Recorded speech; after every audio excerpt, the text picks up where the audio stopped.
Saudara-saudara, saya diundang kemari untuk berpidato. Sesuatu yang tak pernah saya bayangkan selama hidup saya. Sebab pidato bagi saya lebih dari sebuah kesaksian, ketimbang hanya melontarkan pepesan kosong belaka.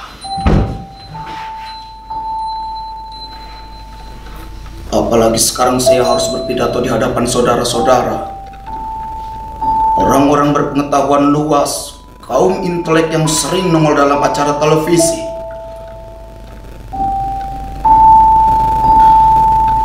Saya hanya orang kecil, orang desa yang sama sekali tak ada referensi tentang politik. Politik? Saya benci politikus. Mereka adalah kaum mencela-mencela, tak ada ideologi yang lurus. Mereka seperti besi yang ditempa, semakin dibakar semakin mudah dipeot-peotkan. Tak ada istilah kawan dan seteru. Yang ada hanyalah alat mencapai kuasa. Kadang saya pikir mereka adalah segerombolan tikus yang hidup di sepanjang jalanan kota. Bila musim kemarau, mereka bisa berkeliaran kemana suka. Tapi bila musim hujan, mereka bisa menyebarkan leptospirosis. Makanya saudara, banyak orang kota yang berpikiran tidak waras karena kencing tikus. Apa saudara-saudara mau dipimpin oleh segerombolan tikus? Saya kira pasti tidak. Karena apabila saudara-saudara bersedia, maka saudara-saudara saya cap seperti mereka, yaitu anggota dari segerombolan tikus.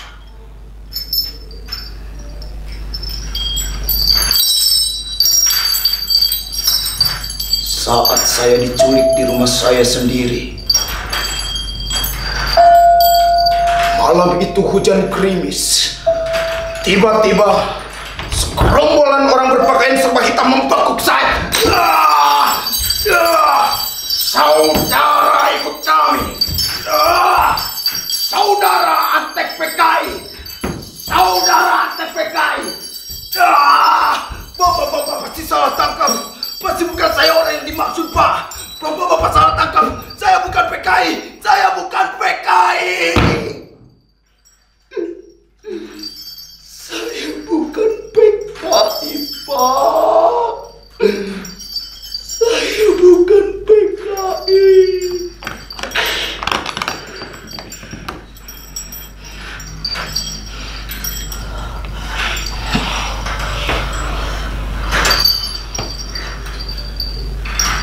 Saudara-saudara, pada saat itu mungkin tindakan saudara akan sama seperti yang saya lakukan. Saya harus menolak dituduh sebagai antek PKI. Sebab terus terang, saya terpaksa buka kartu di hadapan saudara-saudara.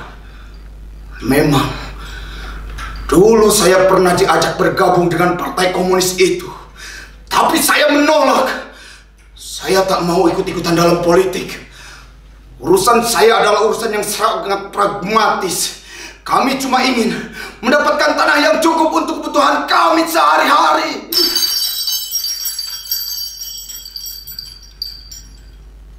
Tapi tak ada yang bisa dilakukan di zaman partai politik saling berebut kekuasaan. Jelas nama saya sudah dikorupsi. Saat-saat kampanye mereka bisa memanipulasi begini.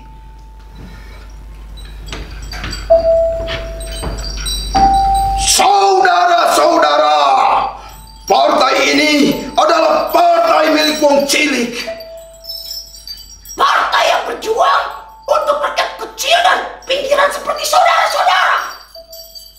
Sebagaimana saudara tahu, kami tak mau nasib saudara-saudara berada di ketiak para tuan tanah. Kami datang membawa harapan. Kami adalah matahari yang tiba-tiba muncul di balik bukit, menyinari kesuraman hidup saudara-saudara.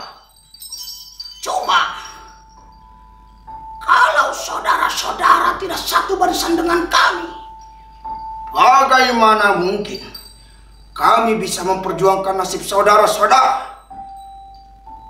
Bagaimana saudara? Apa saudara mau bergabung dengan kami? Sekali lagi saya tanya kepada saudara-saudara, apakah saudara mau bergabung dengan kami? Ya, saya jijik. Saya muak dengan ajakan-ajakan seperti ini. Mengapa mereka yang datang kemari hanya membawa janji-janji?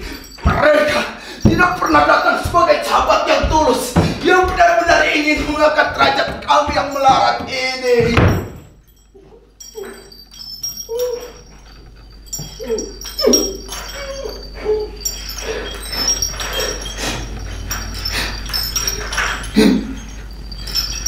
Kita sudah lupa bagaimana caranya menangis yang baik.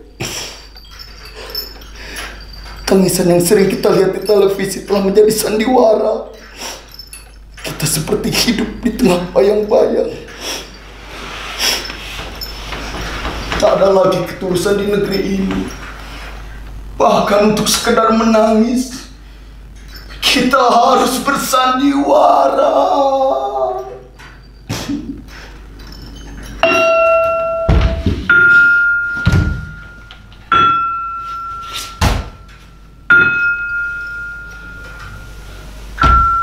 Di malam yang kelam, mereka membawa kami ke sebuah tempat. Kepala saya ditutup dengan pakaian kaos. Mereka menaikkan kami ke sebuah truk dan membawa kami kemari. Di gudang yang pengap, saya lihat puluhan orang duduk dengan tangan terikat. Mereka adalah para petani yang bernasib sama dengan saya. Bagaimana mungkin seorang petani miskin tak melek huruf apalagi politik dituduh sebagai penumpangan sebuah partai? Saat saya ditendang untuk bergabung dengan mereka, saya baru sadar kalau lantai yang kami pijak penuh dengan kenangan darah.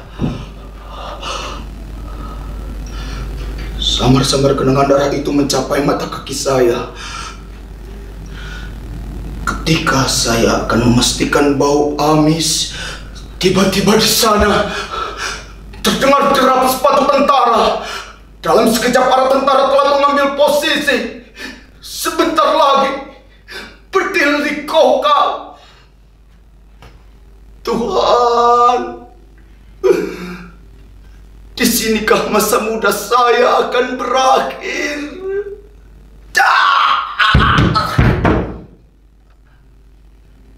Dan saya akan mati.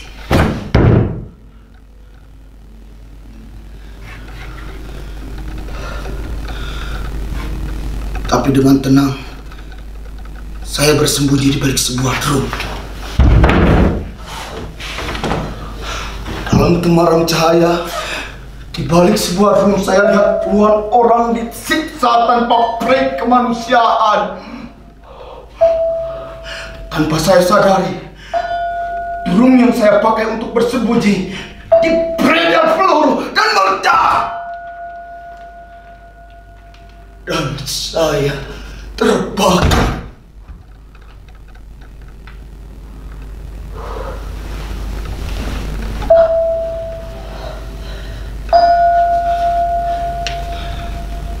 Saudara-saudara, saya tak bisa melanjutkan cerita ini karena pikiran saya mulai kabur. Setelah saya menghilang, tolong sampaikan terima kasih atas pinjaman jasad ini.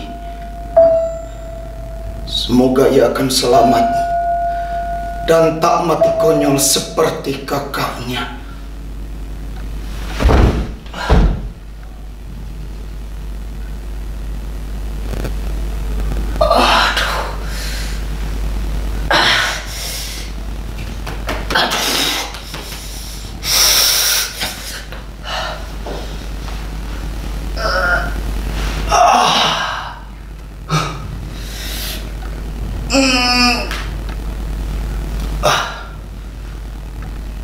Kenapa saudara-saudara masih di sini?